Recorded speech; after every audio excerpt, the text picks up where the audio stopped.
Bonjour à tous, quel bonheur de vous retrouver pour encore une fois un format un peu différent ici sur Chaque jour sur Terre. Vous l'avez reconnu, nous sommes accompagnés aujourd'hui de notre directrice de recherche, Lama Faki. Bonjour Lama.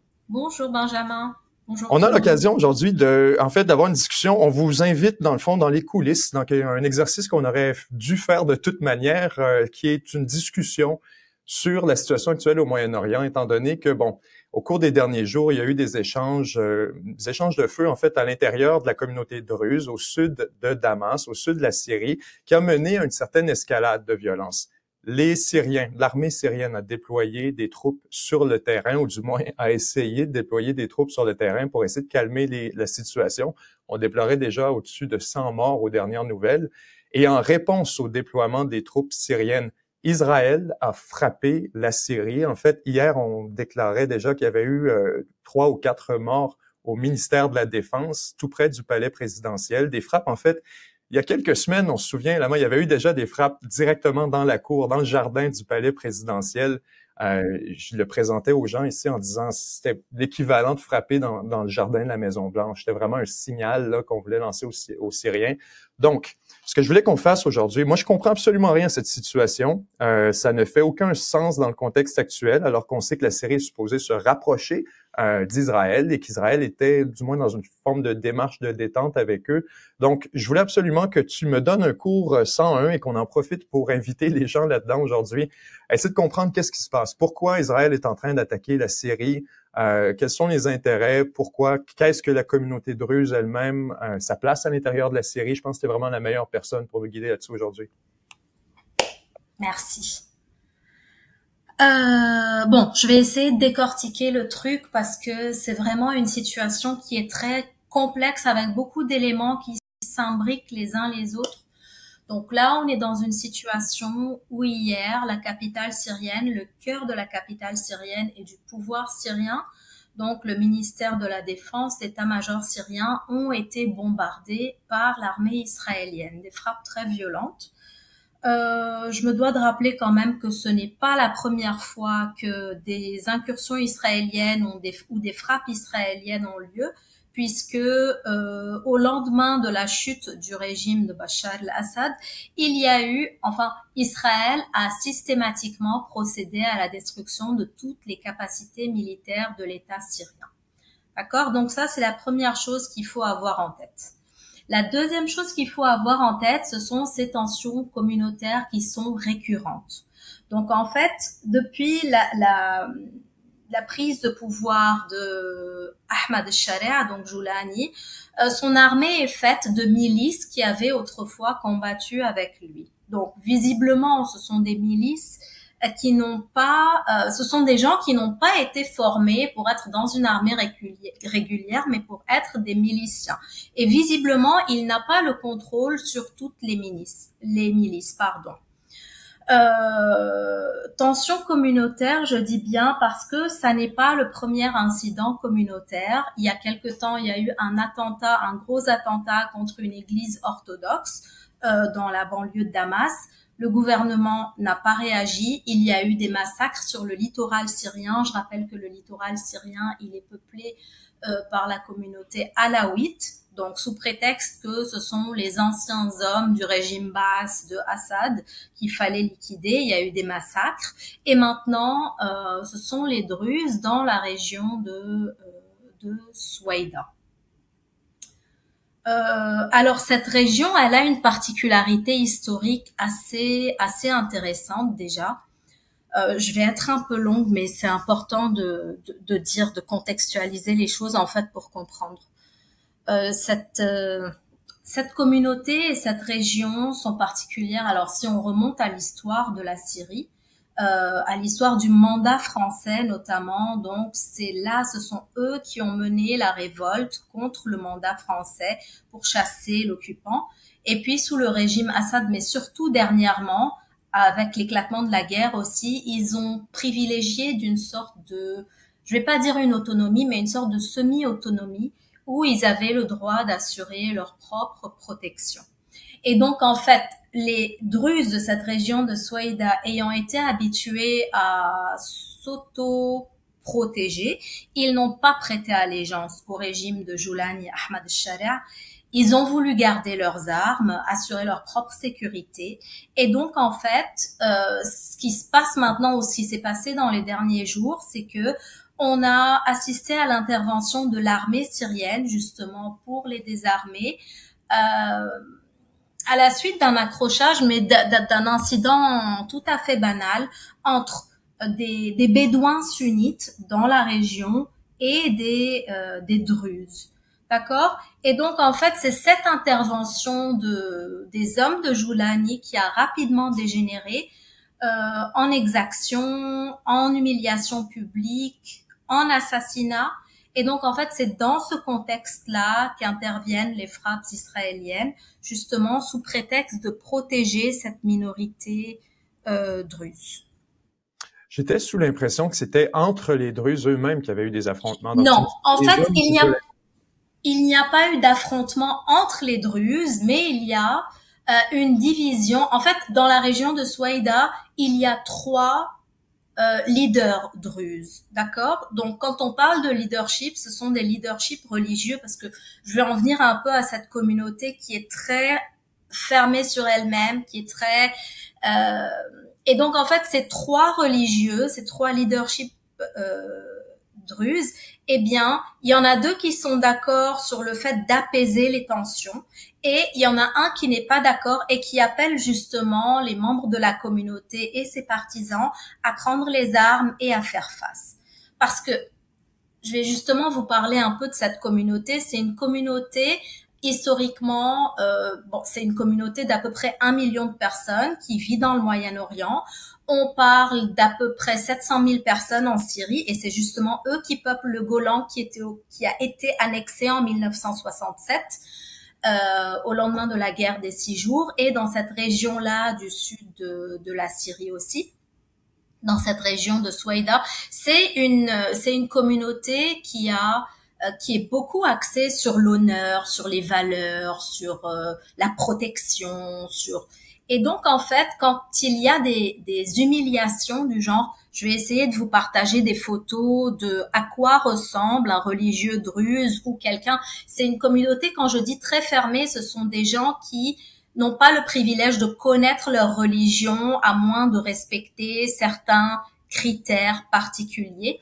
Et donc, en fait, parmi ces critères-là, c'est qu'il faut avoir un habit religieux, il faut avoir une grosse moustache. Donc, c'est un peu comme à l'ancienne, où la moustache, c'est comment on appelle ça, une marque d'honneur pour les hommes. Et donc, en fait, avoir des petits jeunes miliciens qui viennent arrêter un monsieur quand même d'un certain âge, l'obliger à lui raser la moustache, lui enlever son turban, le jeter par terre.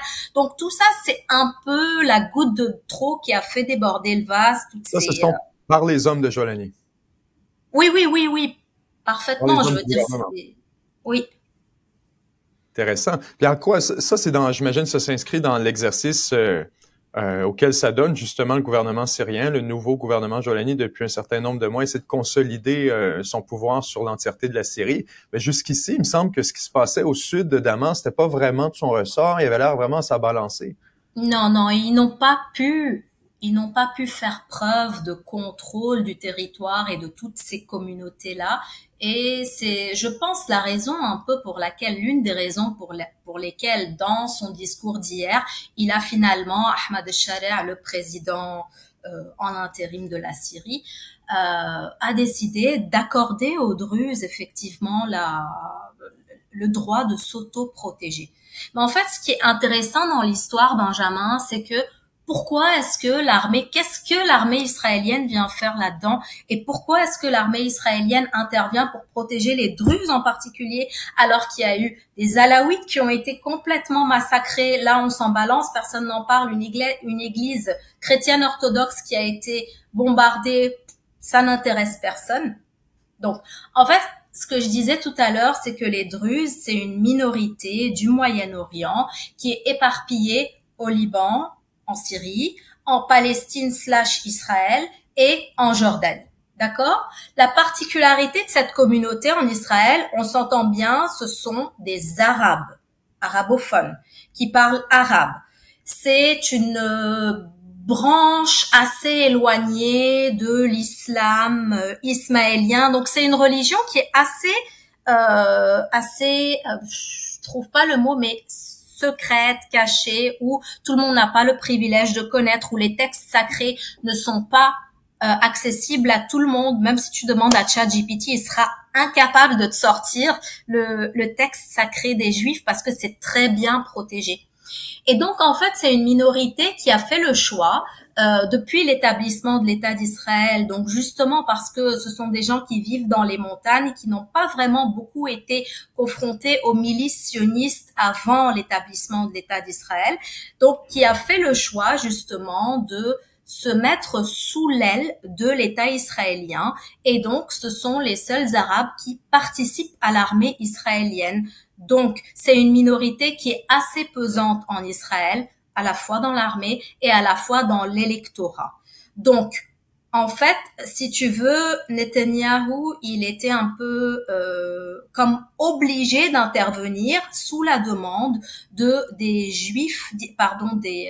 Druzes d'Israël, qui, voyant leurs confrères, parce que c'est une communauté aussi qui est très soudée, peu importe d'où tu viens, quand tu es druze, tu as le devoir d'être soudé avec ton confrère coreligionnaire druze.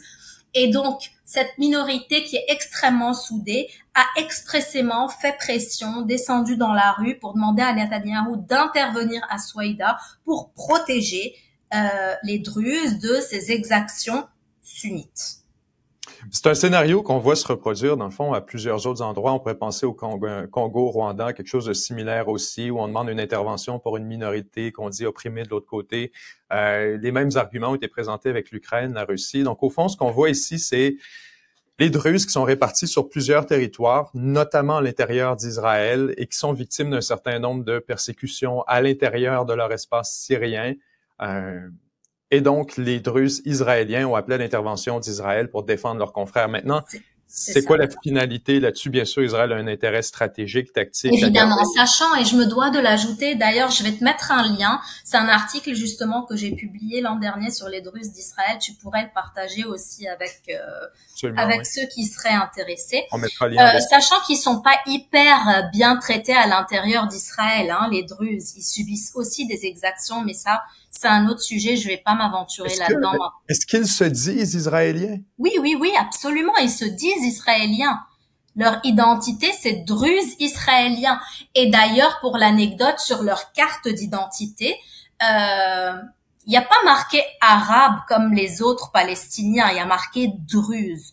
Donc, comme pour faire en sorte, c'est délibéré de la part d'Israël, comme pour faire en sorte que vous êtes à part, vous êtes différents, même si vous êtes arabe, mais au fond, vous êtes des Druzes avant d'être arabes, donc votre allégeance, elle est à l'État d'Israël. Mais on en revenait, évidemment, c'est pas pour les beaux yeux de la communauté druze, hein. C'est juste une opportunité pour l'armée israélienne d'intervenir militairement.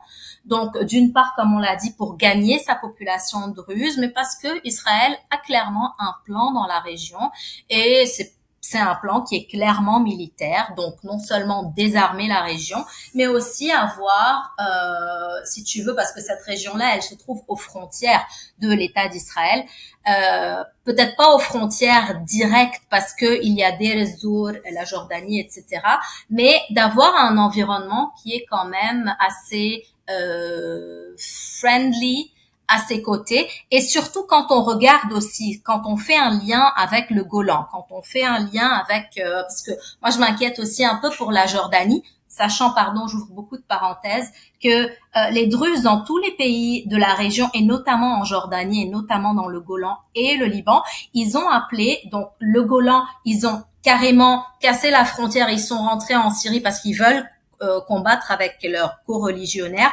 En Jordanie, il y a des demandes. En Libye, au Liban, il y a des demandes. Et donc, tout ça pour dire que c'est une région avec l'occupation israélienne du sud Liban, dont on a parlé l'autre jour, avec le Golan, avec évidemment cette région de Souaïda qui n'a pas été occupée finalement, mais ce sont des plans militaires, ça pourrait constituer une sorte de zone tampon aux frontières d'Israël, comme pour protéger d'un intérieur qui est moins garanti. Certainement, pour ce qui est du Golan, ça semble être l'intention israélienne de, quand je parlais, on peut mentionner une campagne expansionniste au point où on en est, où Israël, effectivement, essaie de créer des zones tampons autour de lui-même. Pour ce qui est du sud de la Syrie, moi, c'est ça qui m'intéresse beaucoup, parce qu'on a une espèce d'intérêt, j'ai de la difficulté à voir où s'arrête l'intérêt israélien, puis qu'est-ce qu'il poursuit vraiment comme finalité, parce que d'un côté, quand ils ont commencé ces bombardements sur le sud de la Syrie, immédiatement là, autour de Noël, après l'arrivée du régime rebelle, presque immédiatement, on se posait des questions à savoir est-ce que c'était pas en train de nuire au rapprochement, puis est-ce que ça allait pas nuire à cette détente potentielle, alors que le gouvernement en Syrie affichait vraiment une ouverture vis-à-vis Israël, et qu'on demandait même pas aux troupes israéliennes de se retirer. Ça faisait même pas partie des conditions. Oui. Le gouvernement syrien était prêt à tolérer une occupation syrienne de son israélienne de son territoire.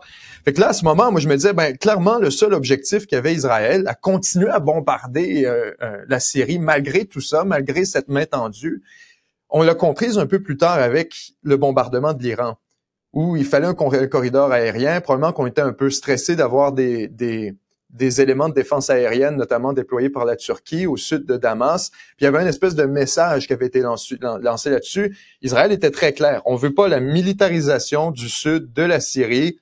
Moi, je l'ai compris dans l'objectif, bon, oui, la sécurité d'Israël lui-même, mais surtout pour garder un corridor vers l'Iran. Maintenant, plus ça va, puis plus je t'écoute parler, plus ça semble dépasser tout ça. Ça semble aller vers la partition de la Syrie complètement. Absolument.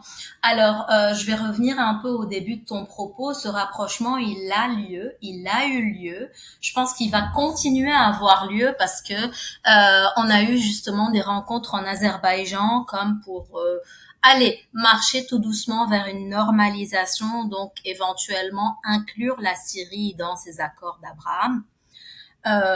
On a justement eu une déclaration de Rubio, le secrétaire d'État américain, qui disait oui, ce qui se passe, c'est un malentendu entre la Syrie et Israël. Donc, pour dire que ils sont sur la même longueur d'onde, il y a un rapprochement qui est un fait.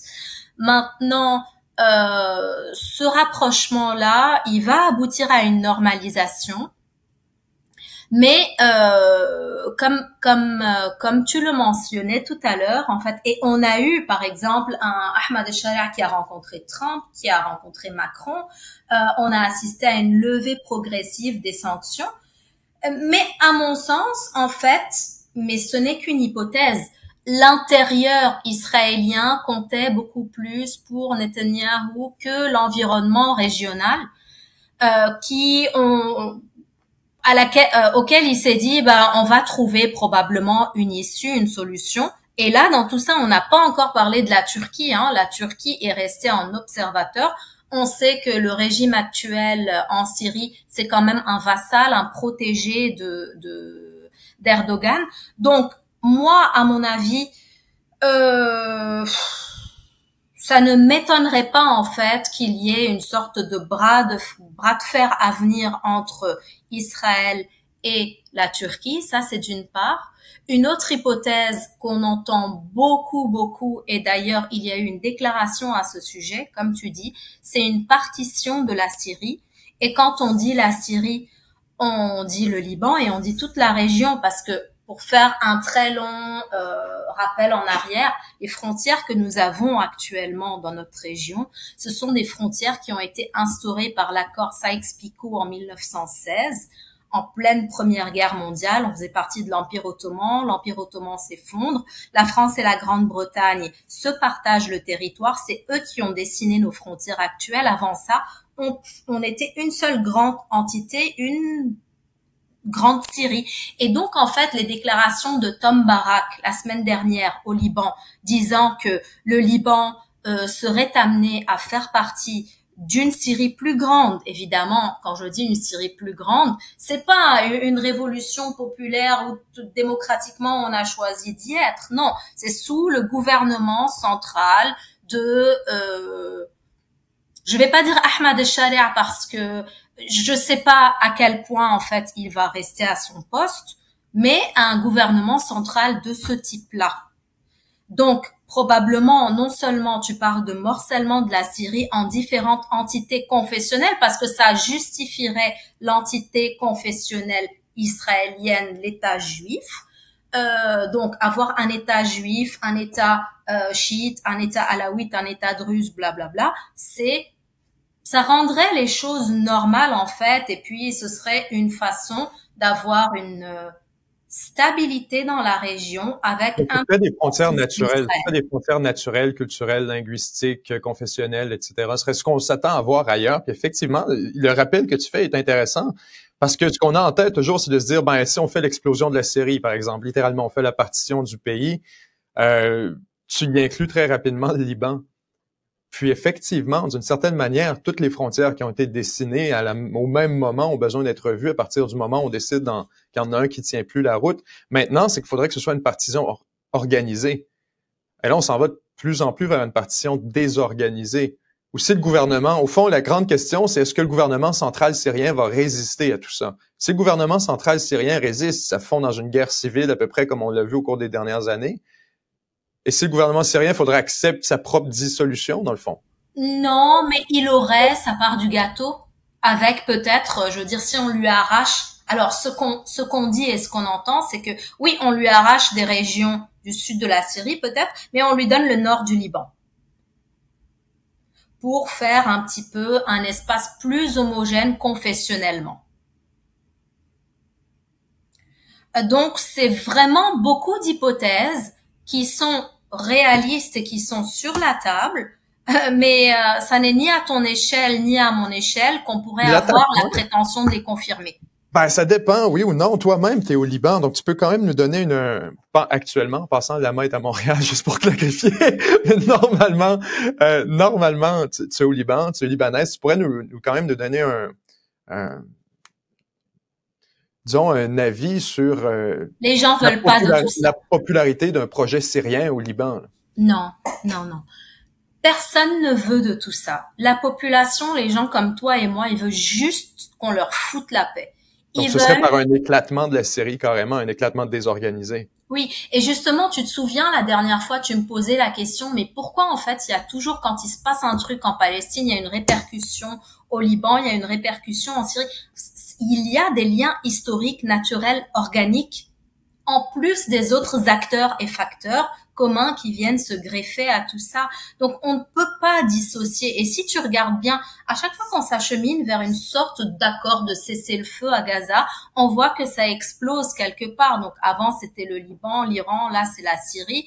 Donc, c'est vraiment intrinsèquement lié. Et là, qu'est-ce qui arrive avec le rapprochement avec la Syrie alors? Parce que au point où on en est, Israël semble courir après un nouvel ennemi. Si on continue les bombardements comme ça, ou c'est juste un signal, un symbole? Non, je pense que oui, c'était un signal, mais c'est surtout que Ahmad al-Shari' n'a pas le choix. Raison pour laquelle, dans son discours d'hier, ou avant-hier, je sais plus, je suis en décalage horaire par rapport quand tu dis il n'y a pas le choix, tu dis il n'y a pas le choix de normaliser. Non, oui, il a pas le choix que d'obtempérer. Donc, dans son discours d'hier, c'est que il a dit, c'est bon, on se retire de Souaïda, les Druzes, vous avez le droit d'assurer votre propre sécurité. Et basta. Et donc, il n'a pas le choix parce qu'il a besoin d'être intégré à ce système international. Il a besoin... Juste pour la pression internationale, mais Erdogan n'a rien à dire là-dessus. Erdogan regarde son boy se faire vider complètement. Ben oui, c'est pour ça que je te disais que il y a peut-être un accord avec les Kurdes concernant les Kurdes, je ne sais pas. En tout cas, il n'y a pas eu, je pense que pour le moment, il est en mode observateur pour voir, justement. Et ça m'étonnerait pas qu'à l'avenir, dans un avenir assez imminent, il y ait une sorte de tête-à-tête, de bras de fer israélo-turc. Ça me semble un peu inévitable, à moins que, justement, la Turquie ait accepté une forme de partition de la Syrie qui serait à son avantage, qui inclurait un arrangement pour les Kurdes, notamment, puis ça réglerait la question historique. Ça se peut absolument, t'as raison. Ça se peut, tout reste, je pense que dans les prochaines semaines, voire les prochains jours seront assez décisifs. Donc, rapprochement avec la Syrie, ça veut dire que c'est toujours sur la table. Tu y crois toujours? J'ai lu une déclaration ce matin parce qu'il y avait une réunion encore à Bakou pour rapprocher les délégations syriennes et israéliennes, comme quoi Ahmad Sharia avait gelé sa participation. Je pense que c'est un peu normal, c'est dans le cours normal des choses et que ça va reprendre assez vite. Donc, eux, excuse-moi, eux vont présenter ça comme juste... Parce que moi, je me mets à la place du gouvernement syrien. Comment tu fais pour présenter à une audience domestique, à l'audience locale, une frappe israélienne sur ton territoire comme étant pas un acte de guerre puis une agression? Oui, mais dans son discours comme un conflit local entre les Druzes, puis dire, ben dans le fond, ils sont venus nous défendre à travers tout ça. Mais dans son discours d'hier, le président syrien a clairement dit que nous n'avons pas les moyens de répondre et si on faisait face à Israël, eh bien ça serait un risque très mal calculé parce c'est toute la région qui part en embrasement total et donc en fait pour le bien général de la région et de la Syrie, on va obtempérer. Donc, il voit comme une agression. Il s'en cache pas du tout que cette fois-ci, il le voit comme une agression. Les fois d'avant, il n'avait pas commenté. Puis la réponse là-dessus, donc, ils se disent quand même prêts à normaliser avec les Israéliens comme si de rien n'était. Et si j'imagine qu'ils vont probablement conditionner ça, éventuellement une forme de détente ou de rapprochement, dire faut arrêter de nous bombarder. Mais justement, je te dis, ils n'ont pas le choix. Il n'a pas le choix. Ce président. Clarifie, quand tu dis il n'y a pas le choix pour les gens qui nous écoutent, tu veux dire sinon les États-Unis vont le balancer, tu veux dire sinon la communauté internationale va le balancer. C'est ça. Il a besoin en fait de rentrer dans le système international et pour lui et pour l'avenir de la Syrie. Sachant encore une fois que je te dis, je ne le vois pas très longtemps à son poste. Tu penses qu'il va sortir par élection bientôt? Le terme élection t'a fait sourire. Ben, je sais pas, on parle de président intérimaire. De manière générale, il devrait organiser une élection nationale à terme. Est-ce qu'il est arrivé par élection? Comment il est arrivé? Écoute, c'est le Moyen-Orient, ma chère, ce qu'on fasse. Non, je pense que... Je veux pas paraître complotiste, tu sais, mais je pense qu'il a un rôle à jouer et qu'une fois que son rôle aura été terminé, voilà, on lui dira au revoir. Les rôles du Hezbollah à travers tout ça, parce que le Hezbollah a quand même une influence aussi sur le Liban. Eux, ils regardent un compétiteur régional qui a une convoitise là-dessus, ou du moins les démarches israéliennes, comment ils voient ça? Là, dans l'affaire qui vient de se passer? Ben, si Israël est en train de se rattacher pas, Israël est en train d'essayer de rattacher un bout du Liban à la Syrie. Comment voit ça le Hezbollah? Que ce soit le Hezbollah ou tous les Libanais, ils sont pas d'accord et ils voient ça comme étant quelque chose d'extrêmement grave parce que ce qu'on n'a pas dit aussi, c'est que il est où le droit des peuples à disposer d'eux-mêmes dans toute cette histoire? C'est juste les États-Unis qui décident que voilà, il faut faire ça, il faut bouger cette ligne, il faut transférer ces populations et je pense qu'on est très loin de la démocratie, là. Donc, à court terme, à quoi tu t'attends? Plus de bombardements israéliens sur la Syrie encore pour tondre le gazon périodiquement? Pour le moment, je pense que ça va se calmer un peu, mais je pense que la région n'est pas tout à fait stabilisée. Merci mille fois, Lama. Extrêmement intéressant. Benjamin. Je pense qu'on a bien fait le tour du sujet. Puis, si vous avez des questions additionnelles, des trucs que vous aimeriez qu'on aborde, là, on a eu la chance vraiment de rebondir sur un événement qui vient tout juste de se produire puis qui retenait notre attention commune. Donc, ça fait vraiment, ça fait extrêmement bien. C'est un plaisir de vous inclure ici dans l'exercice. Si jamais vous avez des trucs qui vous intéressent, soumettez-les en commentaire ou des commentaires même sur pour me dire que je suis un sioniste. Ce sont les bienvenus aussi. Donc, on se revoit très bientôt. Merci. Bye bye.